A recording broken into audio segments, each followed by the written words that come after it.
Industry में मान सम्मान हो गई बा। जैसे वो याद है कि अरे बाप रे बाप, इतना मान सम्मान पूरे ब्रह्मांड में किसी के पास नहीं हो। हम तो जवाब न दिए हैं न कभी देंगे, बात तो हमारे लेवल का ही नहीं है कि हम जवाब। हाँ, लेकिन मैं सबसे छोटा हूँ। क्या है ना कि भैया काफी लोग बहुत बोलते हैं, लेकिन भैया बोलते नहीं है भैया। ये है काम नहीं करेंगे। अरे यार, काम करने के तो लग रहा है कि मैं भूखासा होता नहीं। हम काम करब तबे जियब भैया।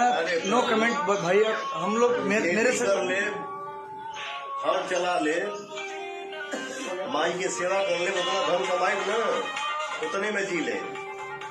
हमरो नाम ना चाहिए, जितना नाम है मेरा ऑडियंस जितना प्यार दिया है पूरे वर्ल्ड में पता नहीं क्या घूमता है। ये है वो है लॉलीपॉप, पुदीना 1 बिलियन होने जा रहा है। हम 25 दिन से ट्रेंडिंग में रानी। हम कभी बोलने हैं कि हम ट्रेंडिंग में बानी? नहीं, कोई नहीं। मेरा भगवान जो है वो बोलते हैं कि हाँ भाई मेरा ट्रेंडिंग में है, मेरा बाबू ट्रेंडिंग में है। 1 नंबर पे होके 2 नंबर पे होके 2 से 1 नंबर पे होके 1 से 2 नंबर पे होके मैंने कभी आज तक बोला ही नहीं। पूरा सावन का गाना पूरे 40 नंबर पे आ गया।